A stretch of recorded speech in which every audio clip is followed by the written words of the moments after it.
Chapter 3. Practical. General. You are about to take a mind apart, your own. It might have already started to come apart just reading the theory section. I hope it has. How long does it take? It takes as long as you remain in a compulsive games condition with it. Stop playing games with it, and it will promptly vanish. The very best advice I can give you at the outset is to be very positive when you do the exercises, then be very passive and willing to learn when bits of your past show up. In this way you'll most rapidly discover all there is to know about that most fascinating of beings, you. There is a short list of do's and don'ts to guide you on your way. You ignore them at your peril. 1. Don't attempt the exercises while your body is tired, hungry, suffering from disease or dietary deficiency, or while under the influence of drugs or medication, including alcohol. 2. The exercises are done with the body's eyes open at all times. 3. Do the exercises alone, away from interruptions or distractions. The Golden Rule. An exercise is continued as long as it produces change, and is then left. The Royal Road to Making a Complete Cot Case. Editor's note. A cot case is a person who is too ill to leave their bed. End note. The Royal Road to Making a Complete Cot Case out of yourself with these exercises is to change the exercise every time you change. You might as well cut your throat at the outset. It will be quicker and far less messy. The exercises will produce changes. They are designed to produce changes. The benefits are often preceded by unpleasant sensations. If you press on and do exactly as instructed, you will derive the benefit. If you quit when the going gets a bit rough, you could stick yourself with unpleasant sensations for days.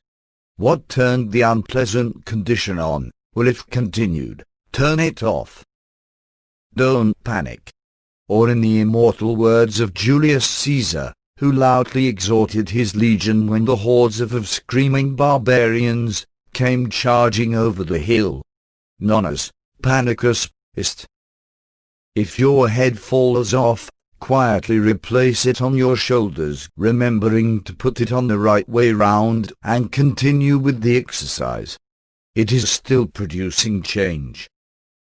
Editor's note. Make no mistake. These exercises will make you extremely uncomfortable. Either don't start, or, at the start, make up your mind to continue the exercise when this happens. It is the only way to overcome, erase, and gain the benefits. End editor's note. There are only 2 pitfalls while doing these exercises. 1.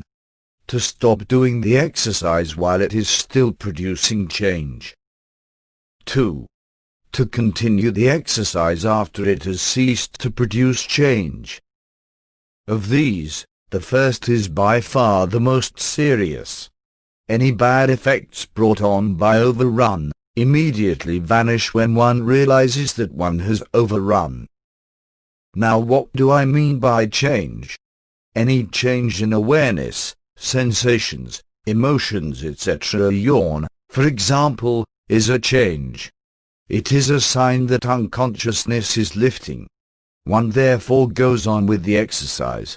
However, at the end of one session, it is entirely safe to leave an exercise that is still producing change, and continue it at the beginning of the next session. There is a supplementary exercise called repair of importances, which facilitates this. It is always best to set aside certain periods of your life to do these exercises. Don't attempt them while crossing busy streets as a pedestrian, or while driving a car. The resulting accident could well put an untimely end to your progress. The vast majority of the unpleasant sensations that occur en route are associated with various moments in time where your attention has been stuck. As you free up from them, you move through and out of them and into present time.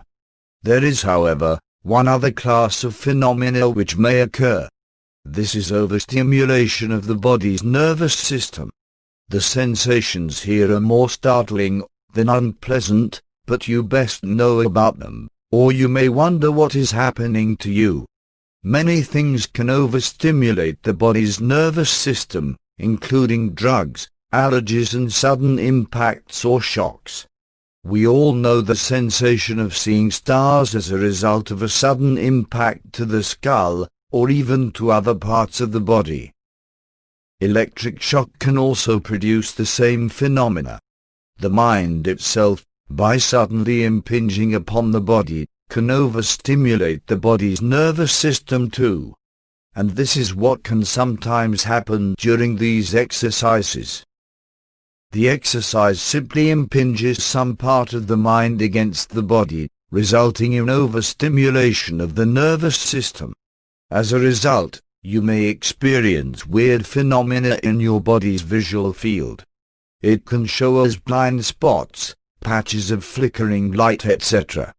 The phenomena is always of short duration, and after half an hour or so it will fade out. You don't do anything about it. Just understand what has happened. If you wish, go off and rest until the phenomena dies down, then continue with the exercise that turned it on.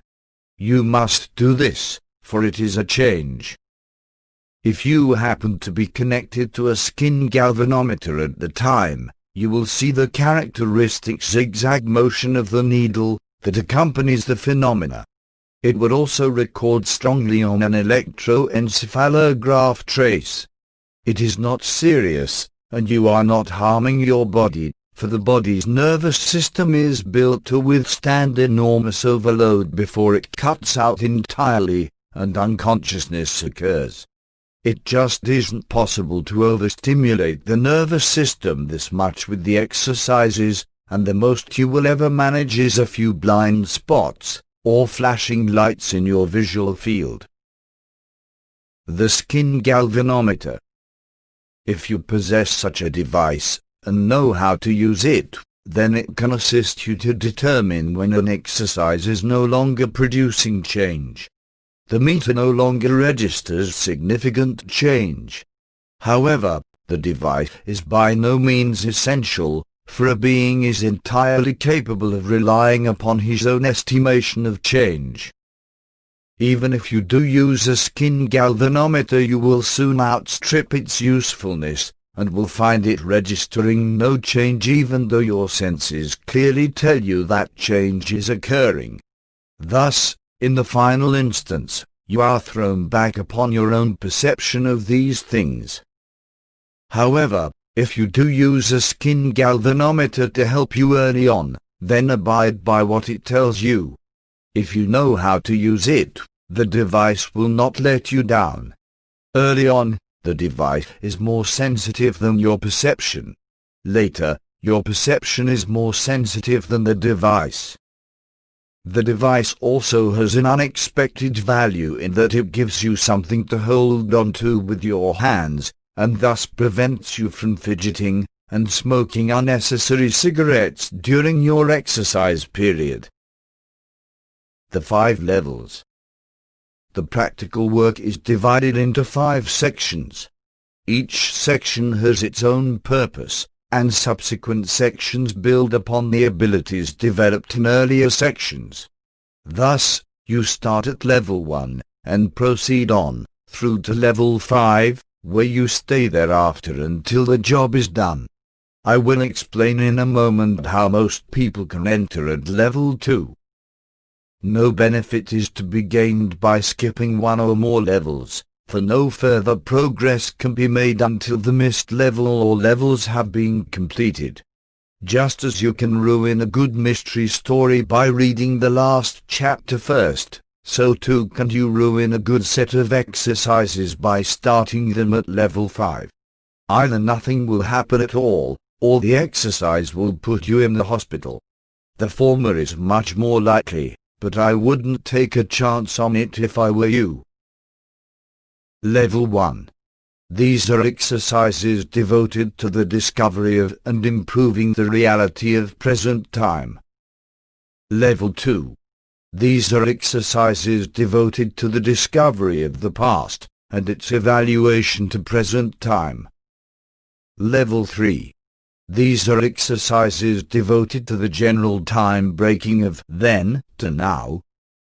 Level 4. These are exercises devoted to the discovery and time breaking of the 8 classes of overwhelm. Level 5. These are exercises devoted to the creation of conflicting and complementary postulates in conjunction with the postulate failure cycle chart. End of this section.